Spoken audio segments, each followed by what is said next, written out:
isn't any established proof of any officer of state causing financial loss to the state. Indeed, what they think are payment to SML are not payments born out of government revenue. If you peruse the agreement, SML is paid out of what it generates, and they would have to pay attention to the details. They are paid 0.05% per liter of revenue that they generate as a result of the system that they have put in place to monitor the downstream activities in our energy or petroleum sector. And it is instructive to also note that this company opened its doors to the Mines and Energy Committee to inspect and to see the nature of the operations. What I want to urge our colleagues in the opposition is that they should not kill Ghanaian businesses. Oftentimes, under the guise of due diligence, under the guise of ensuring that there's transparency, we often get out of control and destroy Ghanaian businesses. So we are of the view that what government has done so far, urging GRA to review and ensure greater transparency in a transaction with SML, is in the best interest of Ghanaians, and it confirms this government's commitment to ensuring transparency in governance. So that's Alexander Apenyomakin also talking about the demands even for this report to be made public so that we all get to see, not just political parties, the civil society, even all of us as Ghanaians. He says that's neither here nor there because the report is for the information of the president and to guide him as well. This, I'll start with you, Mr. Sammy Gyamfi, because there were specific responses to some of the demands that you made in that press conference that you addressed on Monday. The majority leader says this SML is not paid from government revenue. I mean, that's really questionable, but really, that's one of the issues that you raised. So what is the issue in there? My brother, let's call a spade and not a digging tool. This SML scandal stinks to the high heavens. In my opinion, it is the biggest scandal Ghana has ever recorded. The biggest scandal. And no patriotic Ghanaian will or can justify or defend this, unacceptable transaction, which has occasioned a huge financial loss to the state. The reason why you can have the likes of Apenyomakin and the MPP majority defend this is because they have no love for country in them. And they have no respect for the truth. They have no respect for the people of this country. That is it. None of the things they have said makes sense. None of the things Apenyomakin has said is true. Everything and all the justifications he mounted in his press conference yesterday are contrived. Totally contrived. What are those? There are 5 parts of this SML scandal, the stinking SML scandal. The first has to do with the patent illegalities. You see, Ghana is a country governed by law. The award of contracts to entities must conform to the law. When you go to the law school and you are being taught contract law, the basic elements of contract law, one is legality. And you are told that illegality is a vitiating factor. You understand? And so you cannot put something on nothing and expect it to stand. Once your contract is illegal, it is illegal. No valid payments can be made under an illegal contract under our laws.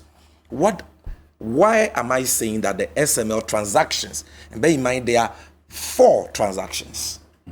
One was not crystallized.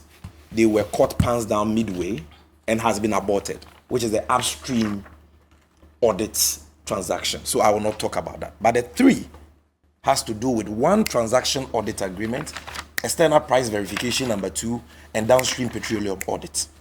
All these 3 contracts have been established by the 4th Estate, KPMG, and the president to be illegal. I am not the one saying it. Anybody should go and read the statement that was issued by Eugene Ahe, Communications Director of President Akufo-Addo. It is there. Paragraph 2, it is there. Why do I say so? This animal called SML, Strategic Mobilization Ghana Limited, did not exist prior to the NPP coming into office in 2017. It was a company formed barely 37 days after the NPP was sworn in. It was formed on the 14th of February, Valentine's Day, 2017. The person who incorporated it hitherto was running, and he owned and was running a timber company called Evans Timbers. He had never been involved in revenue assurance or auditing, has no prior experience in that area. Yes. Barely 4 months after he formed this company, which company was formed 37 days after the NPP won power, the government sought to engage this 4 months old company through sole sourcing to perform serious contracts for the state. At the time, the company had no customer, no client, no experience.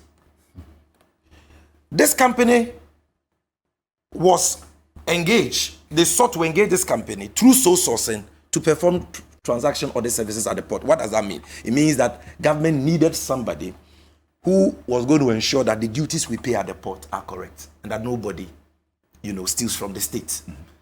The Eswald regime had already awarded a similar contract to a company called West Blue. This new government comes into office and they seek to take that contract for a 4 months old company with no customer, client, or experience. They go to the Public Procurement Authority for the first time seeking approval, and the PPA say, no way. Sole sourcing is governed by Section 40 of the Public Procurement Act. This company doesn't meet the threshold. They don't have exclusive expertise. The transaction is not of an urgent nature, and we are not in any crisis. So sole sourcing is unjustifiable. Refused.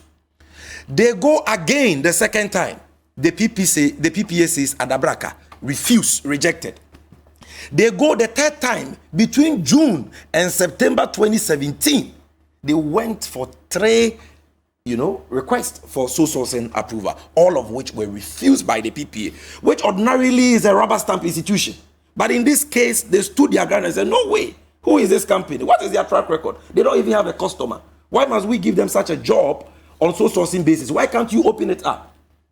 You would have thought that these guys would have given up. But no. Hell-bent on achieving their own parochial interest, they then decide to go through the back door and then engage SML as subcontractor to West Blue without going to the PPA for approval, without even presenting the transaction to the GRA board to investigate, to discuss and approve. So they violate the PPA Act, they violate the GRA Act, then they violate the Public Financial Management Act, Section 33, which requires that any contract a state entity enters into with a private entity that goes beyond a year, we call them multi-year commitments, must be presented to Parliament for approval under Section 33. They violate all these laws. They give one contract to the company, transaction audit. Midstream, they add another, external price verification. Then they add downstream petroleum audits to this evergreen company, which till date doesn't have any customer aside the GRA. Giving this juicy contract against the laws of this country. And they have paid over 1 billion cedis, equivalent to 10 trillion old Ghana cedis, to this company under these illegal contracts. And they think they can get away with that. The second aspect of the transaction has to do with the fact that the president himself says that there was no value for money audits or needs assessment done before the contract. Some people just sat in the confines of their office and awarded the contract without any value for money or needs assessment. The third angle is the fact that there is glaring evidence of insider trading in the transaction. What's the evidence? What's the evidence that you see? You know the gentleman or that man called Mr. Christian Tetesotti, who was controller and accountant general under Kufuor at some point. Yes, 2005, 2009. Retired, back then. When President Kufuor came, he made him a technical advisor to the Commissioner General of GRA. So when GRA sought to engage SML illegally, and they were being refused by the PPA, this man was a technical advisor to GRA, advising GRA on how to illegally engage SML. Well, he was when they engaged an assistant commissioner. Yes, when they engaged GRA illegally, he was there at GRA. Immediately, when they engaged SML illegally, he was there as technical advisor at GRA. Immediately, SML got the job. I say, it's time for me to abandon ship.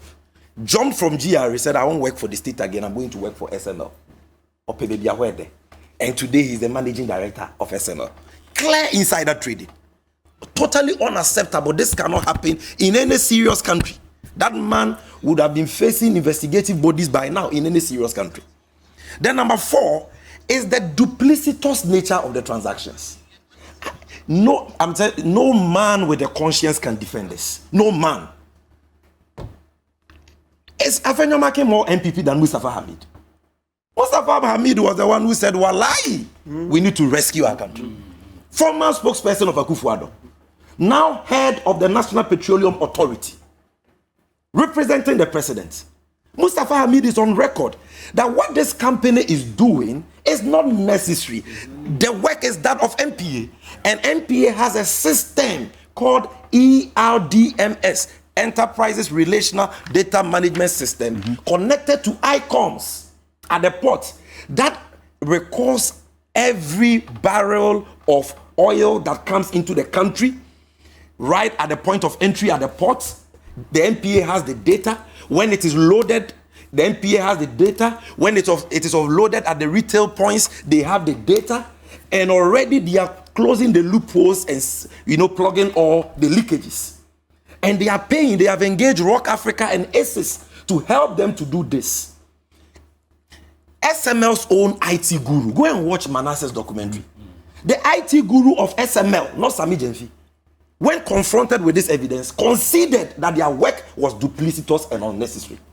The GRA, higher ups in the GRA themselves said on tape that we don't use any data from the work of SML as basis to collect revenue. The president himself says that SML only performed their obligations partially. Read the statements. And that the state did not get full benefit for the payments we made. And then Afenyo Makin says what?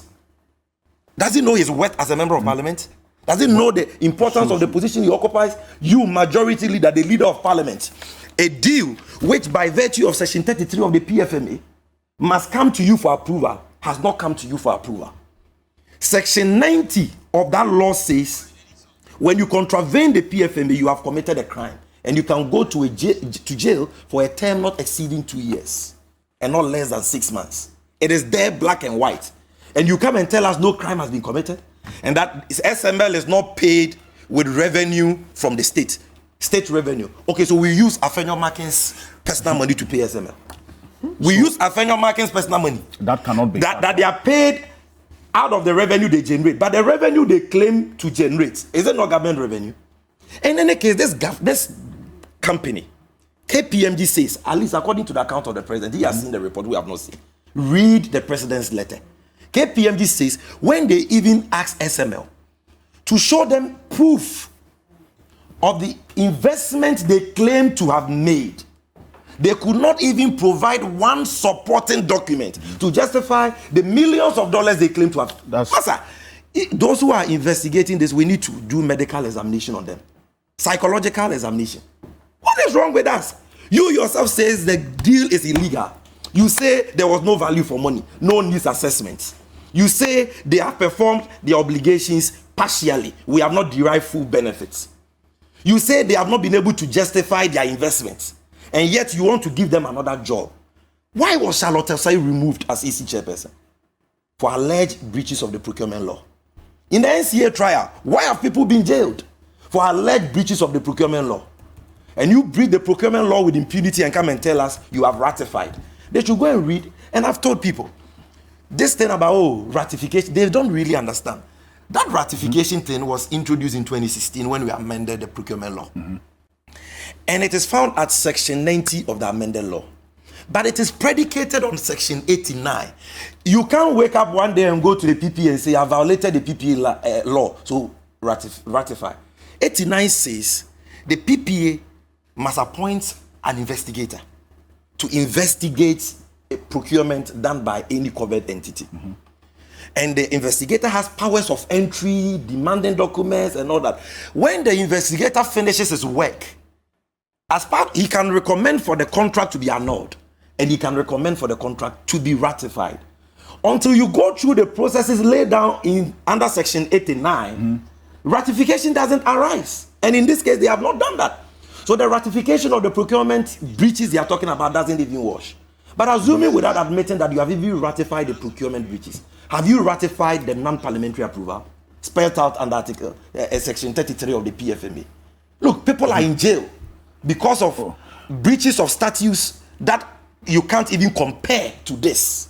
Okay. You understand? In opposition, didn't they tell us that sole sourcing was tantamount to corruption? Exactly. What did they say about procurement breaches? And even appointed a whole minister for procurement who went on leave and to stay at the United States for God knows when she was still drawing salaries. Minister for procurement. You breach procurement laws, you breach the GRA Act.